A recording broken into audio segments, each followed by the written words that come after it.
തൃശ്ശൂർ ജില്ലയിൽ പെരിങ്ങോട്ടുകര ഗ്രാമത്തിൽ സ്ഥിതി ചെയ്യുന്ന അതിപ്രശസ്തമായ ആരാധനാലയമാണ് പെരിങ്ങോട്ടുകര ദേവസ്ഥാനം ശ്രീ വിഷ്ണുമായ സ്വാമി ക്ഷേത്രം.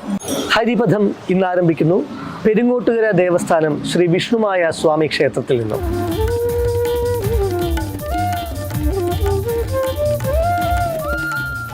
നന്മയുടെ നറുവെളിച്ചം പകരുന്ന ദേവാലയം, ആയുരാരോഗ്യവും ഐശ്വര്യപൂർണതയും സമ്പൽ സമൃദ്ധിയുമേകി സകല ഹൃദയങ്ങളിലും സന്തോഷ തെളിച്ചമേകുന്ന അഭയസ്ഥാനം പെരിങ്ങോട്ടുകര ദേവസ്ഥാനം ശ്രീ വിഷ്ണുമായ സ്വാമി ക്ഷേത്രം അതിവിശിഷ്ടമായ ചൈതന്യത്തോടെ ഭക്തചിത്തങ്ങൾക്ക് ആത്മാനന്ദമേകുന്നു.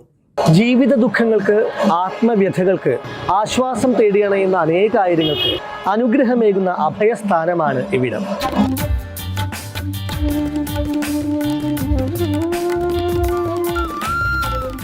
ജാതിമത ഭേദങ്ങൾക്കപ്പുറം നൂറുകണക്കിന് ആളുകൾ ദേവസ്ഥാനത്ത് ആരാധനയ്ക്കെത്തുന്നു.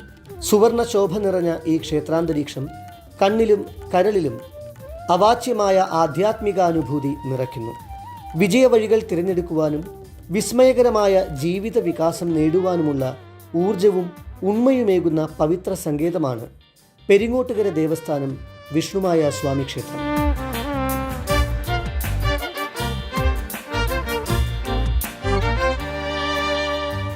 നമസ്കാരം. അഷ്ടൈശ്വര്യങ്ങളുടെ പ്രഭവസ്ഥാനമാണ് പെരിങ്ങോട്ടുകര ദേവസ്ഥാനം. അപ്പോൾ ഈ ക്ഷേത്രത്തിലെ ആരാധനാ രീതികൾ, ഇവിടുത്തെ മൂർത്തിയുടെ ചൈതന്യം ഒന്ന് പറയാമോ അതിനെക്കുറിച്ച്? അല്ല, മൂർത്തി പ്രധാനം വിഷ്ണുമായ തന്നെയാണ്. പിന്നെ വിഷ്ണുമായോടൊപ്പം ഭുവനേശ്വരി ദേവിയുണ്ട്, ഗണപതിയുണ്ട്, അയ്യപ്പൻ, സുബ്രഹ്മണ്യൻ. അപ്പം അങ്ങനെ ഉപദേവന്മാർ ഇങ്ങനെയുള്ള ആകെയുള്ള വിഷ്ണുമായ ക്ഷേത്രം ഇവിടെ പെരിങ്ങോട്ടുകര ദേവസ്ഥാനത്താണുള്ളത്. അതിലുപരി നമുക്ക് ഇവിടെ കൊടിമരം ധ്വജം ഉണ്ട്. അതേമാതിരി തന്നെ ഉത്സവം കഴിഞ്ഞാൽ ആറാട്ടും നടക്കുന്നുണ്ട്. ഇത് ഇന്ത്യയിൽ ഇപ്പോൾ ഈ ക്ഷേത്രത്തിൽ തന്നെയുള്ള പൂർവികമായിട്ട് അങ്ങനെ ഒരു ആചാരങ്ങൾ നടത്തി വിഷ്ണുമായ ക്ഷേത്രങ്ങൾ അത് മാത്രം തന്നെയുള്ളൂ. അതിന് പ്രത്യേകിച്ച് ഇത്തരം ഉപദേവന്മാരൊക്കെ ഉള്ള കാരണം നമുക്കത് സ്വാത്വിക പൂജകളാണ് ഇവിടെ നടക്കുന്നത്. അപ്പോൾ പലർക്കും പല തെറ്റിദ്ധാരണകളൊക്കെ ഉണ്ട്. പക്ഷേ മറ്റുള്ള കർമ്മങ്ങളൊന്നും ഇവിടെ നടത്തില്ല. കാരണം ഉപദേവന്മാർ ഇത്തരമുള്ള കാരണം നമുക്ക് സ്വാത്വിക പൂജകൾ മാത്രമാണ് നടത്തി വരാറുള്ളത്. നൂറ്റാണ്ടുകളുടെ പഴക്കം ഉള്ള ഒരു ചരിത്രം ഉണ്ട് ഈ ക്ഷേത്രത്തിന്, അല്ലേ? തീർച്ചയായും. ക്ഷേത്രത്തിന്റെ ഒരു ഉൽപ്പത്തി, തുടക്കം എങ്ങനെയാണ്?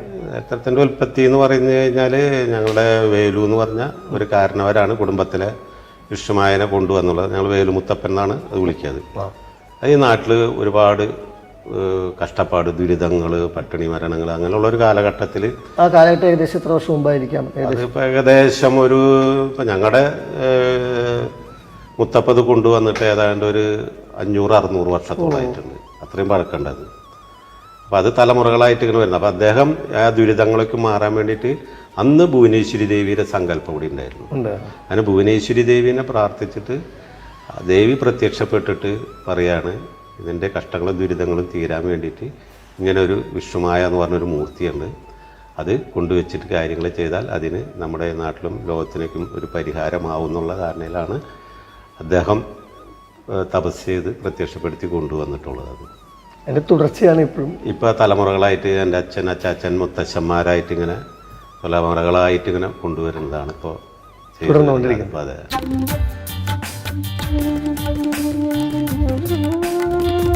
പെരിങ്ങോട്ടുകര ദേവസ്ഥാനം വിഷ്ണുമായ സ്വാമി ക്ഷേത്രത്തിൽ സ്ത്രീ പൂജയുടെ അഥവാ നാരി പൂജയുടെ ഏറ്റവും മികച്ച മാതൃകയായിട്ടുള്ള സുവാസിനി പൂജയാണ് ഇപ്പോൾ നടക്കുന്നത്. ഈ ലോകത്തെ മുഴുവൻ സ്ത്രീകളെയും ജഗദീശ്വരിയുടെ ഒരു അംശമായി കണ്ട് പൂജിക്കുന്നതാണ് സുവാസിനി പൂജ അഥവാ കുമാരി പൂജ. സ്ത്രൈണ പൗരുഷങ്ങളെ പരസ്പര പൂരകങ്ങളായാണ് ഭാരതീയ സംസ്കൃതി എന്നും കണ്ടുവന്നിട്ടുള്ളത്. മാതൃഭക്തിയും ദേശഭക്തിയും കെടാവിളക്കായി തെളിയുന്ന ഈ മണ്ണിൽ നാരീപൂജയ്ക്ക് വലിയ പ്രാധാന്യമാണ് ഉള്ളത്. എത്ര നാര്യസ്തു പൂജ്യന്തേ തത്ര രമന്തേ ദേവത. ഇവിടെയൊക്കെ സ്ത്രീകൾ ആരാധിക്കപ്പെടുന്നുവോ അവിടെ ദേവതമാർ സന്തോഷിക്കുന്നു എന്ന ആപ്തവാക്യം ഭാരത സ്ത്രീകളോടുള്ള ആദരവ് വ്യക്തമാക്കുന്നു.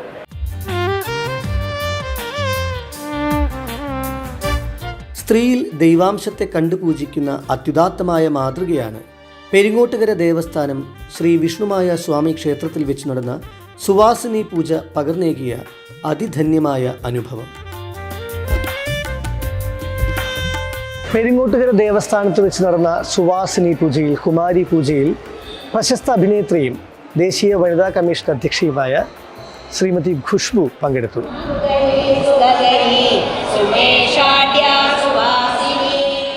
സ്ത്രീയെ ആദരിക്കുന്ന വീടുകൾ ശ്രീകോവിലുകളാവുന്നു. അനാദരിക്കുന്നയിടത്ത് അശാന്തി പടരുന്നു. അരൂപിയായ ഈശ്വരനെ സരൂപിയായി ശ്രീ ലളിതാ പരമേശ്വരി രൂപത്തിൽ ആരാധിക്കുന്നത് അതിശ്രേഷ്ഠമാണ്. കുമാരി പൂജ, സുവാസിനി പൂജ തുടങ്ങിയ ചടങ്ങുകളിലൂടെ ലോകത്തെ സ്ത്രീകളെ മുഴുവനും ജഗദീശ്വരിയുടെ അംശമായി കണ്ട് ആദരിക്കുന്നു.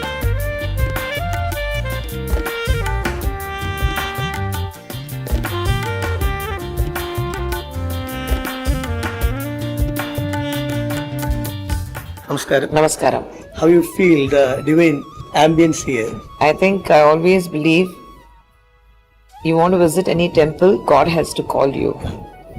So I think this is a call from the temple here. So humbled, my gratitude. I never expected that I would be able to do this. But I think when the God decides something, nothing can stop you. So I'm really, really, truly humbled from the bottom of my heart. Worshipping women is a great thought contributed by Bharatam. How you feel in this program?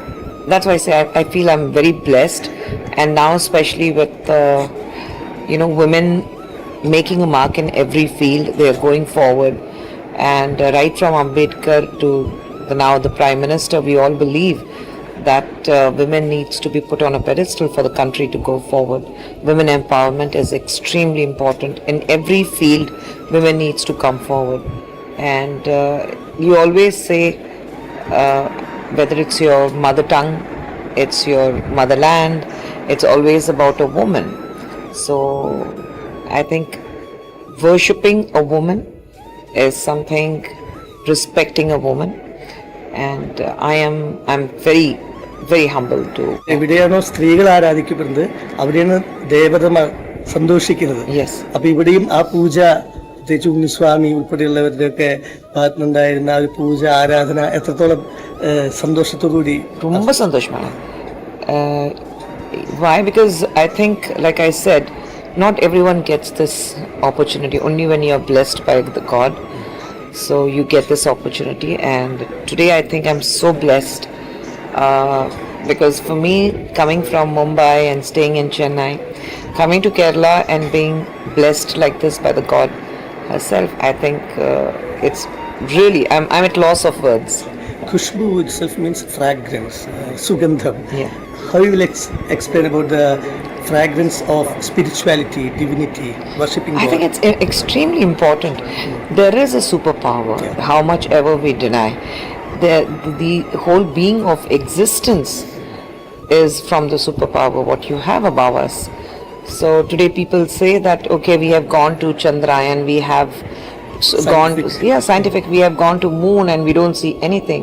But yes, we have gone to moon, but even the chip which was taken to the moon was kept at the feet of Lord Balaji. Chandra, the name itself. Yes, Chandra, the name, and even the chip was kept in front of the God and taken. So there is a divine power beyond the moon, beyond every universe, existing universe. There is something which brings this universe into existence.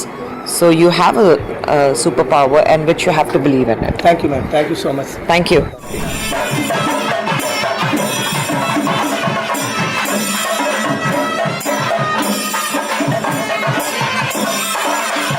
ஒரு கோயிலுக்கு போகணுன்னா அது கடவுள் கூப்பிட்டா தான் அந்த இடத்துக்கு போக முடியும்.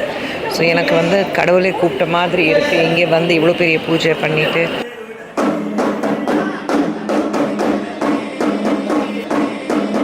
ക്ഷേത്രത്തിൽ തന്നെ ഞാൻ വന്നപ്പോൾ ചുമരിൽ പതിപ്പിച്ചിട്ടുള്ള ചിത്രങ്ങളിൽ തന്നെ കണ്ടു വളരെ പ്രശസ്തരായിട്ടുള്ള ഒരുപാടധികം ആളുകളെ അവരുടെ സ്വാനുഭവങ്ങൾ എങ്ങനെയാണ് പങ്കുവയ്ക്കാറ്? അവരെ കലാകാരന്മാർ കൂടെ വരാനും കൂടി കാര്യങ്ങളുണ്ട് അതിൽ. കാരണം ഭഗവാൻ ഒരു നൃത്തപ്രിയനാണ്, സംഗീതപ്രിയനാണ് വിഷ്ണുവായി. ഭഗവാൻ എന്നും ഇവിടെ ഉച്ചയ്ക്ക് നൃത്തത്തിൽ വരുന്ന ഒരു ചടങ്ങ് എല്ലാ ദിവസവും ഉണ്ട്.